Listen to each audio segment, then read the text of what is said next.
I'm going to put my tangent line right on that gray dot. It has a negative slope.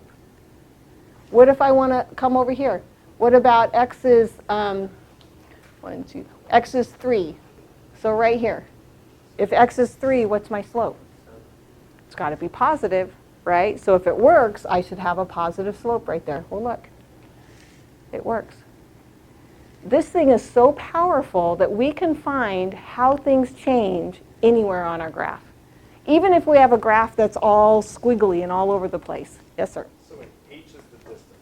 So H is the distance between my two x values. So you're setting it to 0, so there is no distance. It's the exact slope of the area. What we just did is we're getting the instantaneous rate of change. At that instant. So you can always just assume that h is going to, like, so 4x plus 2h minus 5 is like, that's the difference quotient. yeah, just assume that h is going to be 0. Okay, so what I'm, Like, why can't I just? okay, well you can't just assume that. All right, here's where we're going with this. Oops. That's where we're going with it. Yeah. So we're taking the difference quotient and we're going to apply it as a limit, okay, of 2x squared minus 5x plus 3. We're going to go through all of that process, and it's going to come out to be 4x plus 2h minus 5. As h goes to 0, now I'm finding the slope anywhere on my graph. That's the slope anywhere. And then, so if it was 3, then we wouldn't have instantaneous. We'd have the slope between two different points. Yeah. Okay. So this is where we're going, right? I just wanted you to see the power of that, because the difference quotient is just giving us, this is the difference quotient. If I asked you to find the difference quotient, you'd have an h in it, and then you would be done. You would go through all those gymnastics of algebra, all of this stuff. You would end up with the difference quotient. What we're doing is we're going to the limits, because when I do that, I'll show it to you. And then this will be the last thing, I promise. When we do this, this is called the definition of the derivative.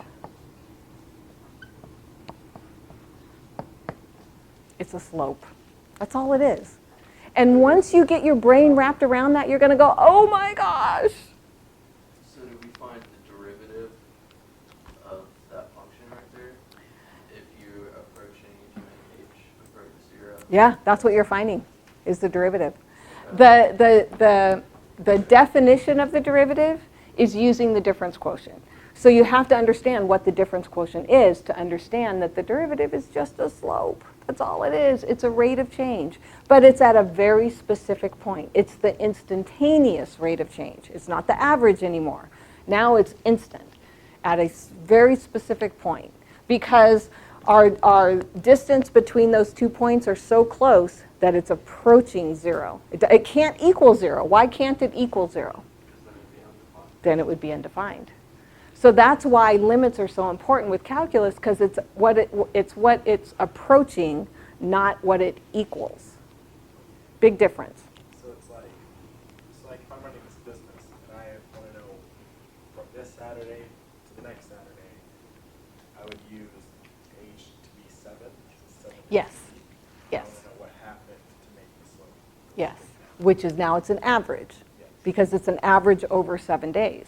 But if you want to know on day 3 what the change was, how much did it change on day 3? And then as a business owner, you're going to go, okay, why did it change? Well, in my husband's experience, and Alan knows this, the price of wire went up. Why did it go up? Well, some truck business went out of business. Or why did gas go up? Well, because there was an oil rig that caught fire, or there was a leak someplace. So there's always a reason why things go up and down. But with calculus, we can figure out where specifically did it change, which is very powerful, because it makes you a lot smarter than the rest of the business people. So, okay?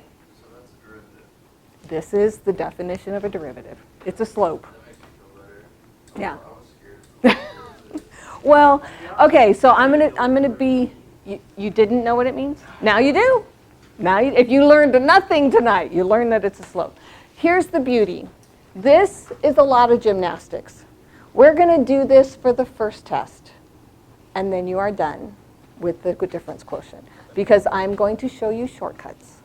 There's many beautiful shortcuts, but you have to understand this in order to do the shortcut.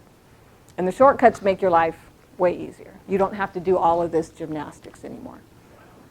Okay? All right, now we're done. So for our test, can we study these things? Yes. Yes. Yeah, anything I give you, you'll see it on the test, and it'll be laid out the same way. So if you're comfortable with, what we did tonight, you'll be comfortable on the test. And Do we have to be comfortable with that now? not tonight. Okay. So we're going to learn a little bit more. Yes. Yeah, we're gonna work through them a bunch more. Okay. As long as you're comfortable with the algebra part. That's kind of the key with this, because anyone can, cross things out, but you have to make sure that you're comfortable with the algebra part. Gotta be able to cross them, right? That's right. You have to know that a positive and a negative of the same thing goes away. It's kind of important.